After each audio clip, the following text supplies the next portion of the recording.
नमस्कार. स्वागत आहे सर्वांचं आपल्या MPSC एक्झाम मंत्राच्या प्लॅटफॉर्मवर. आणि जसं आत्तापर्यंत बऱ्याच वेळेला मी बोलत आलेलो आहे की मागचा पेपर होता खूप सोपा होता, अत्यंत सोपा होता. पोलीस भरतीचा पेपर होता, तेवढा सोपा पेपर तर आता येणं शक्य नाही आहे. त्यापेक्षा थोडा अवघडच पेपर येईल. तुमची मानसिकता तशी असू द्या. म्हणजे तुम्हाला घाबरवण्याचं कारण नाही आहे. मी त्यावेळेस असं सांगत होतो की तुम्ही घाबरू नका, पण एक तुम्ही तयारीत असलं पाहिजे. आणि तसंच काहीसा अनुभव या पेपरमध्ये बऱ्याच विद्यार्थ्यांना आला. आतापर्यंत ज्या ज्या विद्यार्थ्यांसोबत मी बोललोय किंवा ज्यांचे मेसेज आणि कॉल्स मला आलेले आहेत त्यांच्या अनुसार तर पेपर जो होता तो मागच्या वेळेसपेक्षा 100% त्या ठिकाणी डिफिकल्ट पेपर होता. कुणाचंही दुमत असण्याचं काही कारण नाही. पण या पेपरमधले काही ऑब्झर्वेशन्स जे आहेत आपल्याला अत्यंत महत्वाचे आहेत. का पुढे येणारी आपली ग्रुप सीची प्रिलिम्स आहे, त्यानंतर पुढे येणाऱ्या आपल्या संयुक्तच्या मुख्य परीक्षा आहेत, त्यानंतर पुढे येणारी आपली राज्यसेवेची पूर्व परीक्षा आहे. त्या अनुषंगानं आपल्याला ह्या पेपरकडं एक वेगळ्या नजरेतून बघणं फार गरजेचं आहे की आयोगाचा किंवा MPSC पेपर सेटर्स जे आहेत, आता कदाचित माझा अंदाज असा परफेक्ट आहे की यावेळेसचा पेपर जो आहे तो बऱ्यापैकी नवीन लोकांनी सेट केल्याचे चान्सेस आहेत. कारण आपल्याला ते क्लिअरली दिसतंय. म्हणजे हिस्ट्री मला असं वाटतं सेम असेल, काही फरक नाही. जॉग्राफी कम्प्लिटली आपल्याला चेंज त्या ठिकाणी बघायला मिळतो. सायन्स पण चेंज बघायला मिळतो. मला असं वाटतं कंबाईन जरी विचार केला आपण तरीही करंट मात्र मला वाटतं सेम व्यक्ती आहे अजूनही. मागच्या 1-2 वर्षामध्ये जे काय पेपर ज्या पद्धतीनं करंट विचारलं जातं, जसं राज्यसेवा 2024ला आपण बघितलं होतं की एरियाज त्यांनी जे विचारले होते ते सेम होते, पण प्रश्नांची डेप्थ त्या ठिकाणी वाढली होती. आणि 25ला एरियाज त्यांनी बदलले होते. गट क च्या मुख्यमध्ये पण एरियाज खूप अवघड अवघड त्या ठिकाणी एक्सप्लोर केले. ग्रुप बी ला मागच्या वेळेस त्या मानानं डिफिकल्टच होतं करंट, पण ओव्हरऑल बाकी सगळं सोपं असल्यामुळे कट ऑफ हाय गेला होता. जर मागच्या वेळेस करंट जर सोपा असतं ग्रुप बी ला तो कट ऑफ 65+ आरामात गेला असता. आता दुर्दैवानं म्हणा सुदैवानं म्हणा कट ऑफ तर निश्चितपणे की मागच्या वेळेस एवढा जाणार नाही. याच्यात काय सगळ्यांचंच याच्यामध्ये मत योग्य असणार आहे, त्याबद्दल काही फार नाहीये. पण ह्या पेपरचे आपल्याला काही प्राथमिक निरीक्षण आहे बघणं हे फार गरजेचं आहे पुढे येणाऱ्या आगामी आपल्या परीक्षांसाठी. त्या अनुषंगानं परत काही विद्यार्थ्यांचे जे मेसेज आणि कॉल आले मी काही शेअर केले, बरेचसे मला अजून शेअर करायचे राहिले की ह्या पेपरमध्ये अप्रोच, लॉजिक, इलिमिनेशन याला भरपूर स्कोप होता. आणि अशा पेपरमध्ये जेव्हा 60 मिनिटात 100 प्रश्न सोडवायचे असतात त्यावेळेस आपल्याला कशाचा ना कशाचा आधार घ्यावा लागतो. आणि तो आधार आपल्याला अप्रोच म्हणा, ठोकताळे म्हणा, लॉजिक यानं चांगल्या पद्धतीने दिला. अशा विद्यार्थ्यांच्या प्राथमिक त्या ठिकाणी प्रतिक्रिया आपल्याला बघायला मिळतात. आता या पेपरला थोडंसं जनरली एक बघायचं जर झालं तर पेपर थोडा मला असं वाटतं लेंदी होता. थोडा का होईना पण लेंदी आपल्याला त्या ठिकाणी बघायला मिळतो पेपर, राईट. म्हणजे जर आपण लेंथ बघितली क्वेश्चनची, मल्टी स्टेटमेंटची संख्या वाढलेली आहे. तुम्ही जिओग्राफी मधले बघा, पॉलिटी मधले पण बघा. डेप्थ काही प्रश्नांमध्ये तिथे आपल्याला खोलात जाऊन त्या ठिकाणी माहिती असणं गरजेचं होतं. एरिया जे आहेत करंटचे बरेचसे चेंज झालेले आपल्याला बघायला मिळतात. ज्या एरिया जर आपण एक्सपेक्ट करतो तिथे नाहीये. GS मध्ये पण चेंज आपल्याला बघायला मिळतो, बऱ्याचशा एरियाज मध्ये बदल. आणि मॅथच्या बाबतीमध्ये मॉडरेट होता पण वेळ त्या ठिकाणी लागत होता, ही गोष्ट लक्षात घ्या. आणि मॅथ मध्ये ज्यांना वेळ त्या ठिकाणी पुरला त्यांचा अटेम्प्ट त्या ठिकाणी वाढलेला आहे. अदरवाईज बऱ्यापैकी विद्यार्थ्यांना 10 ते 15च्या पुढे क्वेश्चन अटेम्प्ट करता आलेली नाहीयेत विथ अॅक्युरेसी. बाकी ठोकताळे अप्रोचनं तर खूप जणांनी सोडवले असतील, त्याच्याबद्दल मला बोलायचं नाही. पण सोडवणे आणि ते बरोबर येण्यासाठीचे 10 ते 15 प्रश्नाच्या पुढे फार जास्त काही जाताना दिसत नाही. आणि ह्या पेपरचं अजून एक वैशिष्ट्य, अप्रोच, लॉजिक, इलिमिनेशनला प्रचंड स्कोप ह्या पेपरमध्ये आपल्याला दिला होता. एक एक पेपरच्या बाबतीमध्ये थोडंसं आपण क्वेश्चन्स इथे काही आन्सर्स आपण डिस्कस करणार नाहीत, ही गोष्ट लक्षात घ्या. इथं फक्त आपण एक ओव्हरऑल पेपर कसा होता हे प्रश्नांच्या माध्यमातून त्या ठिकाणी बघणार आहोत. आता इथे जर बघितलं आपण तर ब्रिटिशांच्या मुझफ्फरबाद, आता हा जो एरिया आहे हा, तर याच्यामध्ये आपल्याला बघायला की अशा पद्धतीनं त्यांनी त्या ठिकाणी प्रश्न विचारलेत. ऑलरेडी PYQ बेस्ड क्वेश्चन आपल्याला या ठिकाणी म्हणता येईल. आणि इथेही लॉजिक अप्रोचचा स्कोप आपल्याला त्या ठिकाणी होता. प्रार्थना समाजाचा मी वेळोवेळी सांगितलं होतं, PYQ डिसेक्शन मध्ये युट्यूबला पण तो व्हिडिओ आहे बघा, युट्यूबला व्हिडिओ आहे, लेटेस्ट वालाच आहे, मागच्या आठवड्यातच टाकलेला आहे. त्याच वेळेस म्हणलं होतं प्रार्थना समाज हा आयोगाचा फेवरेट टॉपिक आहे. आणि हे सगळेचे सगळे स्टेटमेंट जे आहेत ना ते हे बऱ्यापैकी आपल्या PYQ मधून त्या ठिकाणी कव्हर होणारे स्टेटमेंट आपल्याला बघायला मिळतात. राजश्री शाहू महाराजांच्या बाबतीमध्ये जर बघितलं तर हे जे स्टेटमेंट्स आहेत याच्याबद्दल जास्त PYQ नाही आहेत, थोडे नवीन आहेत पण लॉजिकली सोडवण्यासारखे आपल्याला त्या ठिकाणी बघायला मिळतात. आता इथे प्रेसिडेंट ऑफ आयटक, आतापर्यंत आपल्याला कसं होतं की आयटकच्या जोड्या वगैरे जे होता आता प्रेसिडेंट त्या ठिकाणी कोण कोण होतं कोण कोण नाहीये, हा एक न्यू एरिया त्या ठिकाणी बघायला मिळतो. अशा पद्धतीने जास्त प्रश्न विचारले नव्हते. हा एकदम एक्सपेक्टेड लाईनवरचा प्रश्न होता आणि मला वाटतं खूप वेळा मी ही गोष्ट सांगितलेली आहे की ब्राह्मणेतर चळवळ, त्यातल्या संस्था, त्यातले वृत्तपत्र, याच्यावर कायम एखादा प्रश्न आपल्याला बघायला मिळतो. आणि विजय मराठा आणि श्रीपंतराव शिंदे एवढं जरी आपल्याला माहिती असतं तरी होतं. त्यामुळं मी म्हणलेला इझी कॅटेगरी मधला हा प्रश्न होता. आणि त्यानंतर chairman of Indian national Congress, full toss ज्याला आपण म्हणूया की इझी कॅटेगरी मधला हा एक प्रश्न इतिहासामध्ये बघायला मिळाला. हाही त्या मनानं जर बघितलं तर इझी. आतापर्यंत काय होतं की त्यांनी एखाद्या ऍक्ट मधले त्या ठिकाणी प्रोव्हिजन्स आपल्याला विचारले होते, इथे डायरेक्टली जोडायला लावायचा प्रश्न सोपा झालेला आहे. आता इथे जर बघितलं आपण, हा जो आहे की 1857चा जो आहे याच्यावर कायम प्रश्न बघायला मिळतात मागच्या 2-3 वर्षामध्ये. फक्त इथं काय की मागच्या वेळेस नेतृत्व कोणी केलेलं आहे, नेतृत्व कोणी केलं, त्याचे ठिकाण कुठे कुठे होते, त्याच्यात सहभाग कोणी कोणी नोंदवला. आता इथे त्यांनी काय केलं, 1857 मधला एक एरिया, हा जो ब्रॉड आहे सर्कल, समजा 1857चा जर हा मोठा ब्रॉड सर्कल आहे, 1857 मधले छोटे छोटे रिवोल्ट जे होते तर ते पकडण्याचा एक प्रयत्न त्यांनी केलेला आहे. आणि मग बेंगाल मधला आपल्याला एक एरिया, 1857 मधला एक छोटासा काय म्हणता येईल त्याला, छोटासा रिवोल्ट जो आहे त्याच्यावर प्रश्न विचारलेला आहे. पण अगेन तुम्हाला मी सांगतो, लॉजिक अप्रोचनं आपल्याला उत्तरापर्यंत जाता येतं. कारण आपल्याला फक्त एक चूक जी आहे ना त्या ठिकाणी शोधायची होती, एक चुकीचं स्टेटमेंट त्या ठिकाणी काढायचं होतं. बाकी फार जास्त काय, आन्सर आपण नंतर डिस्कस करूया. बाकी हा कोणते रिव्होल्ट कुठे झाले, हा एकदम इझी कॅटेगरी मधला प्रश्न सगळ्यांनी केलेलाच असतो. इथे पोलीस कमिशनर ऑफ बॉम्बे, आता हा थोडासा मला असं वाटतं की काय म्हणता येईल त्याला अवघड कॅटेगरी मधला प्रश्न होता. एरियाज थोडासा शिफ्ट झालेला आहे की थोडा रॅन्डमनेस ज्याला आपण म्हणतोय, रॅन्डम प्रश्न, जीके टाईप मधला प्रश्न त्या ठिकाणी विचारलेला आपल्याला बघायला मिळतो. युजली आपण हा जास्त करत नाही. तर हिस्ट्री ओव्हरऑल मला असं वाटतं मॉडरेट होता. एरियाज जे आहेत काही काही एक्सपेक्टेड लाईनवर होते आणि अचानक भयानक येणारे 2-3 प्रश्न जे रॅन्डम असतात तसे पण आपल्याला बघायला मिळाले.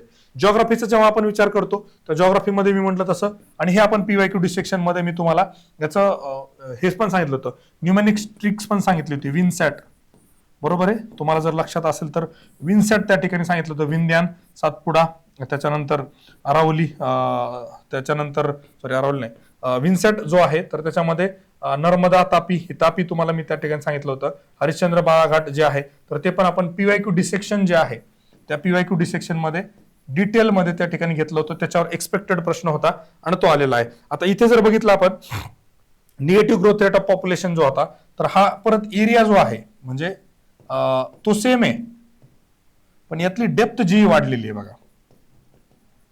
एरिया सेम आहे की बाबा आपला सेन्सस जो असतो किंवा महाराष्ट्राच्या तिथला डेटा येतो, पण निगेटिव्ह ग्रोथ रेटवर पण परत तुम्हाला मी ते सांगेल. लॉजिक अप्रोचचा थोडासा जर विचार केला आपण अशा प्रश्नामध्ये, आता मुंबई सिटी जी आहे ऑलरेडी थोडीशी त्याला लिमिटेशन्स आहे, ती वाढू शकत नाहीये.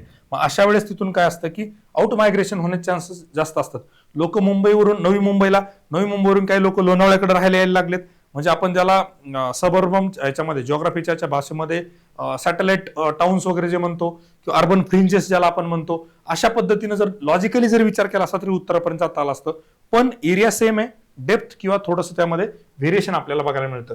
इथे जर बघितलं आपण, आता हा मला असं वाटतं एक्सपेक्टेड आहे, फक्त जे डेप्थ त्या ठिकाणी वाढलेली आहे, डेप्थ वाढली आहे बघा. एवढं डिटेलमध्ये सहसा आपण की महाराष्ट्राच्या मायनिंग डिपार्टमेंटनं काय सांगितलं याच्यावर आपण जास्त लक्ष देत नाही. बाकी हा तर खूप आता रिपीटेड होतोय, रिपीटेड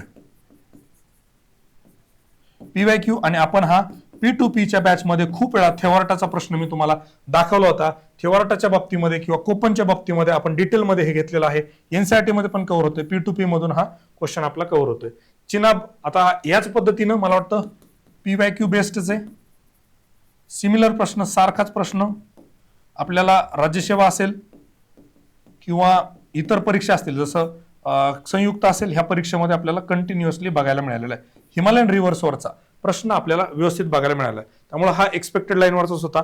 इथे जर बघितलं आपण करेक्ट रिगार्डिंग महाराष्ट्र, तर मान्सूनच्या बाबतीमध्ये मला असं वाटतं परत इझी प्रश्न त्या ठिकाणी होता. मात्र मल्टी स्टेटमेंट असल्यामुळं ह्या प्रश्नांना वेळ लागत होता, ही गोष्ट आपल्याला लक्षात घ्यावी लागेल. संकल्प मेंटरशिप बॅच आहे आपली, ज्यांना पर्सनल गायडन्स पाहिजे आहे, वैयक्तिक मीच या बॅचमध्ये गायडन्स करतोय. पुढे आता हा कामठी कोळसा क्षेत्र आमनदी थोडासा मला असं वाटतं इथे थोडं डेप्थ त्या ठिकाणी वाढलेली आहे जिओग्राफीमध्ये कंबाईनच्या मानानं, कारण आपल्याला 60 मिनिटात 100 प्रश्न सोडवत असताना आपल्याला काही लिमिटेशन्स येतात. त्या लिमिटेशनची खरी टेस्ट त्या ठिकाणी इथे घेण्याचा प्रयत्न आयोगानं केलेला. इथे जर बघितलं आपण कॅचमेंट एरिया डेव्हलपमेंट प्रोग्राम जो आहे, तर हा मला असं वाटतं एरिया जो आहे तो सेम आहे. याच्यावर PYQ आतापर्यंत विचारलेले आहेत आणि लॉजिकनं हा प्रश्न सुटण्यासारखा आहे. बरोबर आहे. पुढे जर बघितलं आपण प्रोग्राम, आता हा मला असं वाटतं एक नवीन एरिया त्या ठिकाणी बघायला मिळाला. नवीन का माहितीये का, कृषी रिलेटेड एवढं डिटेलमध्ये कोणी करत नाही शक्यतो, त्यामुळे नवीन एरिया एक प्रश्न त्या ठिकाणी आहे. बाकी हा तर कॉमन आहे, आपण बऱ्याच वेळेला याच्यावर डिस्कशन केलेलं आहे, बघितलेलं आहे. हा पुढे आता राहायला सुरू करंटच्या बाबतीमध्ये नाही इकॉनॉमीच्या बाबतीमध्ये, तर मला असं वाटतं इकॉनॉमीमध्ये बऱ्यापैकी लॉजिकल आणि साधे सरळ लॉजिक अप्रोच इलिमिनेशनला खूप जास्त स्कोप होता. लॉजिक अप्रोच इलिमिनेशन याला प्रचंड स्कोप त्या ठिकाणी आपल्याला होता. आता इथे जर बघितलं इकॉनॉमिक सर्व्हेमध्ये subsectors included under make in India, तर इकॉनॉमिक सर्व्हे आतापर्यंत प्रश्न विचारले ते चेंज होणारच आहेत. इकॉनॉमिक एरियावर विचारलेले प्रश्न हे सारखे चेंज होऊ शकतात. पूर्णचे पूर्ण इकॉनॉमिक सर्व्हे करणं शक्य होत नाही. आता राहिला प्रश्न स्टार्टअप रिकॉग्नाइज बाय, हा मला असं वाटतं थोडासा कुठेतरी नवीन त्या ठिकाणी आकडेवारी विचारण्याचा प्रयत्न केलेला आहे. पुढे बघितलं आपण कमर्शियल बँक, मला वाटतं फुल टॉस एकदम इझी कॅटेगरीतला, आणि हा युट्यूबला व्हिडिओ पण आहे. आता मी हा अप्रोच मध्ये घेतला होता आणि मला त्या फॅक्ट माहित नव्हत्या, तर खाली कोणीतरी कमेंट करून सांगितलं होतं की सर अशी अशी आहे, त्याच्यावर बरीचशी चर्चा झाली होती. अर्थातच हा पेपर प्रश्न जो आहे विद्यार्थ्यांना 5 ते 7 सेकंदामध्ये सुटलेला असेल. आता हा पण आहे ना खूप कॉमन आणि PYQ बेस्ड आहे. याच्यावर ऑलरेडी PYQ त्यांनी विचारलेले होते. त्यानंतर इथे जर बघितलं फूड ग्रेन प्रोडक्शन, आता फूड ग्रेनवरचा आयोगानं MPSCचा 2025चा विनाकारण त्या ठिकाणी चेंज करून टाकला, बरोबरच चूक करून टाकलं. इथे आपल्याला हा एरिया जो आहे, तर हा कॉमन एरिया, इथं ऑलरेडी प्रश्न त्यांनी विचारलेले आहेत. आता इथे जर बघितलं आपण तर 112 वर मागच्या वेळेस पण प्रश्न होता. 112 वर म्हणजे PYQ बेस्डच परत इथं प्रश्न बघायला मिळतो. हा धुरंधर बॅच राजसेवा पूर्वसाठी सगळं एकत्रित देणारे कंटेंट आहे, अप्रोच आहे, practice questions, test series, mentorship, सगळं रिझल्टचं लागणार. टॉपर्स पण याच्यामध्ये आहेत, धुरंधर एक्सपर्ट्स फॅकल्टीज पण याच्यामध्ये आहेत. त्यानंतर इथं जर बघितलं फायनान्शियल इन्क्लुजन डॅशबोर्ड अंतर्दृष्टी वॉज लॉन्च इन, आता हा थोडासा मला वाटतं डिफिकल्ट कॅटेगरी मधला प्रश्न आहे, फॅक्च्युअल प्रश्न आहे. आणि इथं काय होतं की अशा वेळेस थोडंसं ठोकताळ्यांना पण त्या ठिकाणी लिमिटेशन्स येऊन जातं. आता इथे जर बघितलं तर हा कॉमन आहे, PYQ बेस्ड आहे, कन्सेप्च्युअल आहे, बरोबर आहे. आणि हा PYQ डिसेक्शन मध्ये आपण घेतलेला आहे, तो मला वाटतं युट्यूबला व्हिडिओ पण असणार आहे. PYQ डिसेक्शन मी हा घेतला होता. फिजिकल डेफिशिट म्हणजे काय, रिव्हन डेफिशिट, त्याचा एक चार्ट आपण दिलेला आहे. तो चार्ट जरी वाचला तरी ह्या कन्सेप्ट क्लिअर होतात. परत सेम रिपीट, हा पण रिपीट झालेला आहे. याच्यावर पण प्रश्न घेतला होता आपण, संख्यात्मक आणि गुणात्मक दोनचा चार्ट इथं दिलेला आहे. हे दोन्ही प्रश्न मला असं वाटतं PYQ रिपिटेशन आपल्याला बघायला मिळतं. आता इथे प्रिन्सिपल्स ऑफ अकाउंटिंग कदाचित कोणाला माहित नसेल, पण हा एरिया म्हणू शकता नवीन आहे, पण लॉजिकली प्रश्न सुटतो. हा एक कॉमन आहे, PYQ बेस्ड आहे, बरोबर आहे. त्यानंतर हा जो बघितला अबिलिटी टू पे प्रिन्सिपल, हा परत नवीन कन्सेप्ट आहे, पण लॉजिकली तुम्हाला काय करता येतं, सोडवता येतो. इथं 16 फेवरेट एरिया आयोगाचा एकदम कॉमन, जिथं नेहमी PYQ विचारले जातात असाच प्रश्न जो आहे तर तो फायनान्स कमिशनरचा असतो. आतापर्यंत मॅक्झिमम प्रश्न त्यांनी अध्यक्ष कोण आहेत, जोड्या लावामध्ये अध्यक्ष किंवा डायरेक्टली अध्यक्ष, असेच प्रश्न त्यांनी इथे विचारले. तर सिमिलर काइंड ऑफ क्वेश्चन आपल्याला बघायला मिळतो.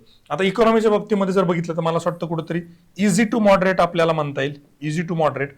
फॅक्च्युअल जास्त होता, अप्रोच लॉजिकला प्रचंड स्कोप त्या ठिकाणी इकॉनॉमीच्या प्रश्नामध्ये आपल्याला बघायला मिळतो. हा रिझर्व्ह बँकेचा जरी आपण बघितला प्रश्न, इंडियाज ग्रोथ रेट जो आहे तो लॉजिकली आपल्याला सुटू शकतो. आणि पुढे आता हा जो आहे पॅरिस AI समिट जो आहे, तर तो प्रश्न आहे बघा, करंट रिलेटेडचा प्रश्न आहे. इथेही लॉजिकली आपल्याला सोडवता येतो. पण मी जे म्हटलं ना, एरियाज चेंज झालेले आहेत, करंट मधले एरियाज पण आपल्याला चेंज होताना दिसत आहेत. त्यातला हा एक एरिया आहे की ज्याच्यावर अशा पद्धतीने विचारलाय.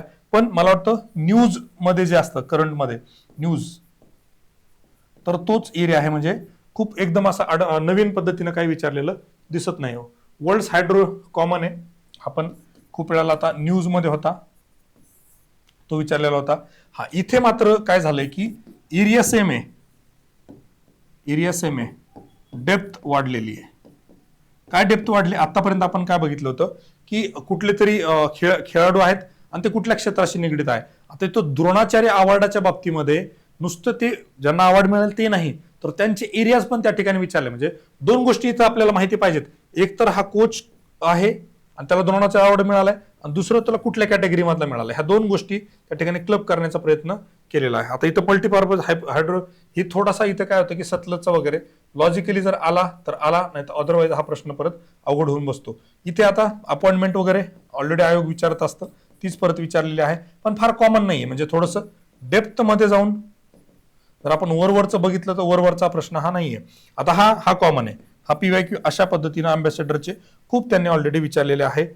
नेक्स्ट CEO हा पण अपॉइंटमेंटचाच प्रश्न आहे, याच्यावर पण आतापर्यंत प्रश्न विचारलेले आहेत. म्हणजे करंटमध्ये काही काही एरियाज सेम आहेत, पण त्याची डेप्थ वाढवलेली आहे, किंवा त्याच्यावरचे प्रश्न जे इझी पाहिजेत इझी न विचारता अवघड क्वेश्चन कडे ते गेलेले आपल्याला बघायला मिळतात. आता इथे थीमवर त्याने 2017ला मला चांगलं आठवतंय राज्यसेवा पूर्वला एक प्रश्न त्या ठिकाणी विचारला होता, राज्यसेवा पूर्वला, बरोबर आहे, थीमवर, राईट. तर तो आता परत आपल्याला इथे विचारला की दोन्ही गोष्टी आपल्याला माहित पाहिजेत. खरं तर कंबाईन मध्ये सरळ प्रश्न काय विचारला पाहिजे, वर्ल्ड म्युझिक डे कधी सेलिब्रेट केला जातो, पण हा राज्यसेवेसारखा प्रश्न काय की तो कधी आहे त्याच्याबद्दल स्टेटमेंट, त्याची थीम काय त्याच्याबद्दल स्टेटमेंट, दोन फॅक्ट आहेत, मल्टी स्टेटमेंट आहे, दोन स्टेटमेंट आहेत, त्यामुळे हा प्रश्न अजून आता हा जो आहे तर हा आपल्याला त्या ठिकाणी कॉमन आहे अपॉइंटमेंटवाला. अपॉइंटमेंटवर जवळपास 3 ते 4 प्रश्न आपल्याला बघायला मिळतात. नंतर ग्रंथ आणि हे आता इथे पण काय केलं की थोडंसं डेप्थ वाढलेली बघायला मिळते, जे आपल्याला कॉमन नाही आहेत त्या गोष्टींवर त्यांनी प्रश्न विचारलेत. हे पुस्तकं जे आहेत बुक किंवा पोएट्री जे आहेत थोडी डिटेलमध्ये त्या ठिकाणी केले, त्यामुळे मला असं वाटतं थोडासा डिफिकल्ट कॅटेगरी मधला हा प्रश्न आहे. पण युजली आयोगाचं जसं असतं एक दोन जरी माहित असेल तर आपल्याला प्रश्न अवघड असतो, उत्तर त्या ठिकाणी सोपं असतं. पुढे जर बघितलं आपण चालू घडामोडीच्या बाबतीमध्ये मला असं वाटतं डिफिकल्ट कॅटेगरीमध्ये हे क्वेश्चन जातात. एरियाज म्हणण्यापेक्षा डेप्थ थोडीशी वाढलेली त्या ठिकाणी बघायला मिळते आपल्याला. ही डेप्थ जी म्हटलं मी, करंट अनालिसिस ज्यांचं चांगलं आहे, जिओग्राफीतला हा प्रश्न जसं की पहलगाम आपल्याला माहित होतं की पहलगाम मध्ये त्या ठिकाणी चर्चा आहे, पहलगाम मध्ये एवढ्या सगळ्या गोष्टी ऑपरेशन सिंदूरच्या वेळेस बघितलं होतं, पण त्याला करंटला लिंक करून जिओग्राफी जे आहे तिथलं मॅपिंग जे आहे थोडासा UPSC कडे जाण्याचा प्रयत्न ह्या प्रश्नाच्या बाबतीमध्ये बघायला मिळतो. UPSC मध्ये युजली आपण काय करतो की एखादी न्यूज जेव्हा येते त्या न्यूजची जिओग्राफी, त्या न्यूजची हिस्ट्री, त्या न्यूजची पॉलिटी, त्या न्यूजची इकॉनॉमी, अशा सगळ्या दृष्टिकोनातून आपल्याला तो एरिया त्या ठिकाणी कव्हर करायला लागतो. तसं युजली आपण MPSC मध्ये पर्टिक्युलरली कंबाईन मध्ये करत नव्हतो, पण इथून पुढे करायला पाहिजे का हा एक प्रश्न त्या ठिकाणी आता आपल्या मनामध्ये येऊ शकतो, राईट. जसं इथे बघितलं आपण परत एक याच्यावरचा थीमवरचे 2 प्रश्न आपल्याला बघायला मिळाले की डे जो आहे नुसता डे पुरतं मर्यादित न तर आता 2 प्रश्न आपल्याला फक्त थीमवर त्या ठिकाणी बघायला मिळाले. त्यानंतर CSI अपॉइंटमेंट मी तुम्हाला म्हटलं ना 3 ते 4 प्रश्न आपल्याला नुसते अपॉइंटमेंटवर बघायला मिळालेले आहेत. पुढे पहलगामचा आपण बघितलं होतं. आता इथं पॉलिटीमध्ये मला असं वाटतं मल्टी स्टेटमेंट बघा बऱ्यापैकी क्वेश्चन्स विचारलेले आहेत, करेक्ट विचारलेत, काही ठिकाणी इनकरेक्ट विचारलेत, नॉट फंडामेंटल ड्युटीज. आता हा तसा इझी कॅटेगरी मधला आहे, पण वाचण्यामध्ये वेळ त्या ठिकाणी जातोय. एकदम सोपा प्रश्न पण वेळ त्या ठिकाणी आपला घेऊन जातोय.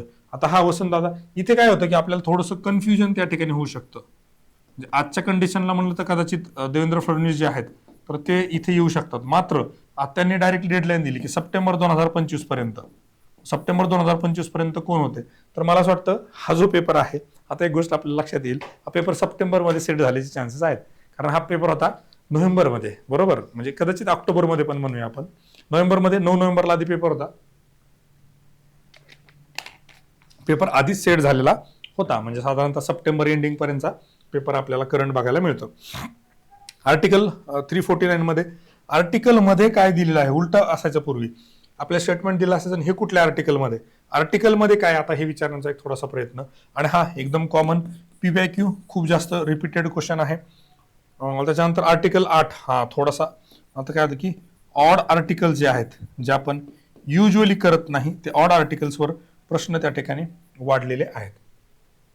व्हाईस प्रेसिडेंट सेम राज्यसेवा MPSC प्रिलिम्स 2025 ला, बरोबर, रिपीटेड क्वेश्चन आहे PYQ बेस्ड, राईट. त्यानंतर आता हा एक नवीन एरिया ओपन झालेला आहे. कोण काय म्हटलं, आपण हिस्ट्रीमध्ये बघितलं होतं की त्यांनी याच्या आधी असे प्रश्न विचारले होते, त्यावेळेस मी तुम्हाला हे म्हटलं होतं हिस्ट्रीमध्ये अशा प्रकारच्या प्रश्नांची संख्या वाढू शकते की बाबा यांनी जसं म्हटलेलं आहे लोकमान्य टिळकांनी उजाडले पण सूर्य कुठे आहे, बिना ब्रेकचे इंजिन, अशा पद्धतीनं ज्या काही गोष्टी कोणी टीका टिप्पणी त्या ठिकाणी केलेली आहे तशाच पद्धतीची पॉलिटीमधली टीका टिप्पणी त्यांनी विचारायला सुरुवात केलेली आहे. त्यामुळे क्वासी फेडरल कोण म्हटलं, त्यानंतर त्या ठिकाणी सुडो फेडरल कोण म्हटलं, अजून कुठल्या कुठल्या पद्धतीनं काय काय कोऑपरेटिव्ह फेडरलिझम कोण म्हटलं, तर हे पुढे आपल्याला प्रिलिम्समध्ये म्हणा किंवा पुढे येणाऱ्या मेन्समध्ये प्रश्न विचारण्याची शक्यता त्या ठिकाणी आहे. हा एक नवीन एरिया आपल्याला बघायला मिळाला. त्यानंतर 4-4 क्लासिफिकेशन मला वाटतं थोडीशी डेप्थ त्या ठिकाणी वाढवलेली आहे.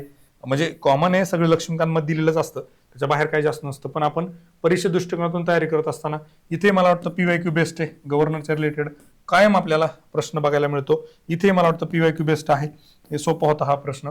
त्याच्यानंतर इथे जर बघितलं आपण आर्टिकल 20, आता इथे काय केलं त्यांनी, आर्टिकल 21 पण विचारलंय, 20 पण विचारलंय. याचे 2 स्टेटमेंट आणि याचे 2 स्टेटमेंट दोघांना क्लब केलं. म्हणजे आपल्याला वेळ जो आहे पेपर सोडवताना लागणारा हा वेळ त्या ठिकाणी वाढून गेला, पेपर लेंदी होऊन गेला.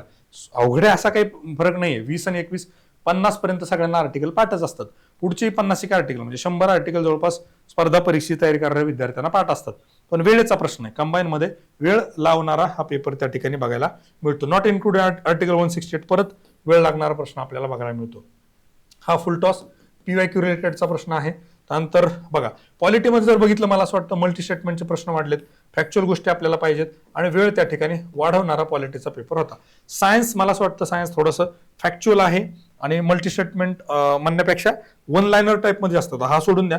पुढे जर बघितलं आपण बीटा अल्फा बीटा हे जे किरण आहेत ना पार्टिकल, हा आजकाल खूप त्या ठिकाणी कॉमन एरिया झाला आहे. म्हणजे याच्यावर PYQ खूप वेळेला रिपीटेडली विचारताना आपल्याला आयोग बघायला मिळतो. लॅटिन डेट ऑफ फ्युजन सोपा होता तसंही बघितलं तर आपण. आणि हा जोड्या लावामध्ये मी तुम्हाला सांगितलं अशा पद्धतीने एखादा तरी प्रश्न असतो. मात्र हा सोपा आता तसा जिओग्राफी मधला प्रश्न आहे आणि इकडे विचारून घेतलेला आहे. Principal ore of aluminium one liner बऱ्यापैकी प्रश्न आपल्याला वन लायनर. लॉजिक न सुटणारे लॉजिक अप्रोचला सायन्समध्ये प्रचंड स्कोप ह्यावेळेस पण होता. म्हणजे तसं काही जणांना फॅक्च्युअल गोष्टी माहित नव्हत्या पण त्यांनी सोडवलं. बरं वन लायनर. त्यानंतर तसं बघितलं जोड्या लावा. अलगीचं आपण बघितलं होतं. अलगीचं PYQ डिसेक्शन मध्ये मी जो प्रश्न आलता त्यावेळेस डिटेलमध्ये हे घेतलं होतं PYQ डिसेक्शन मध्ये, राईट. परत बघा वन लाईनर प्रश्न आला. हा पण घेतला होता आपण कुठला, ब्लड क्लॉटिंगचे व्हिटॅमिन सगळे घेतले होते. वन लाईनर प्रश्न परत. हा आता करंटचा प्रश्न आहे ऍक्च्युली, पण हा त्यांनी सायन्समध्ये विचारून घेतला. थोडंसं 1-2 प्रश्न इकडचे तिकडे आपल्याला बघायला मिळाले. मला वाटतं सायन्समध्ये वन लाईनर खूप जास्त होते, फॅक्ट खूप जास्त होत्या आणि प्रिडिक्टेड एरियाज होते. खूप जास्त नवीन किंवा वेगळं सायन्समध्ये करण्याची जास्त आवश्यकता आपल्याला त्या ठिकाणी दिसत नाहीये. मात्र एक गोष्ट लक्षात घ्या, ह्या पेपरमधला सायन्स मला असं वाटतं कुठेतरी इझी टू मॉडरेट त्या ठिकाणी म्हणता येईल, राईट. आता सगळ्यात शेवटचा मॅथचा विषय जो होता, मॅथमध्ये बघितलं लॉजिक अप्रोचला प्रचंड स्कोप. 15, 34, 15 खालची मोठी व्हॅल्यू बघितली तरी उत्तरापर्यंत जाता येतं. उत्तर डिस्कस करणार नाही आपण. लॉजिक अप्रोचला प्रचंड स्कोप होता. आता काही प्रश्न जे आहेत थोडेसे लेंदी होते, बघा इथे आपल्याला बघायला मिळेल. मात्र ह्या पेपरमध्ये बॅलन्स आपल्याला बघायला मिळतो. काय बॅलन्स बघायला मिळतो, याच्यावरचे प्रश्न जे आहेत व्हर्बल नॉन व्हर्बल वरचे पण प्रश्न होते, मॅथचे पण होते, रिजनिंगचे पण प्रश्न होते आणि बॅलन्स करण्याचा एक त्या ठिकाणी प्रयत्न होता. इथे लॉजिक अप्रोचला खूप जास्त स्कोप होता. मॅथ मी तुम्हाला असं म्हणेल की मॉडरेट होता. फक्त एक गोष्ट होतं, बॅलन्स्ड होते मॅथ व्हर्बल रिजनिंग. मात्र इथे गोष्ट होती की वेळ लागत होता. त्यामुळे जसं सुरुवातीला मी सांगितलं तुम्हाला की एक 13 ते 15 पर्यंत बऱ्यापैकी प्रश्न विद्यार्थ्यांना, चांगल्या विद्यार्थ्यांना क्वेश्चन अटेम्प्ट करता आलेले आहेत.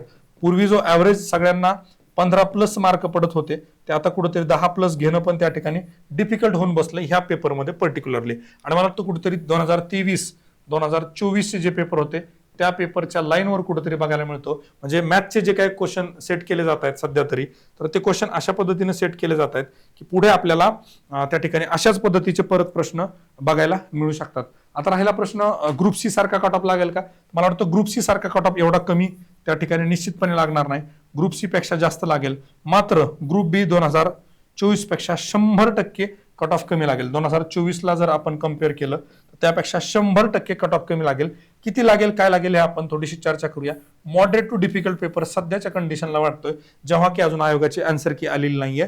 विद्यार्थ्यांमध्ये ज्या पद्धतीनं बाकी गोष्टी मागच्या काही दिवसांमध्ये चाललेल्या होत्या, त्या दिवसांमध्ये असलेली अस्थिरता आणि त्यामध्ये परीक्षेचं लागणारं टेम्परामेंट कुठेतरी हल्लेलं होतं. त्याचा एक थोडासा इम्पॅक्ट कट ऑफवर पण निश्चितपणे झाल्याशिवाय राहणार नाही. बाकी डिटेलमध्ये आपण परत चर्चा करणार आहोत.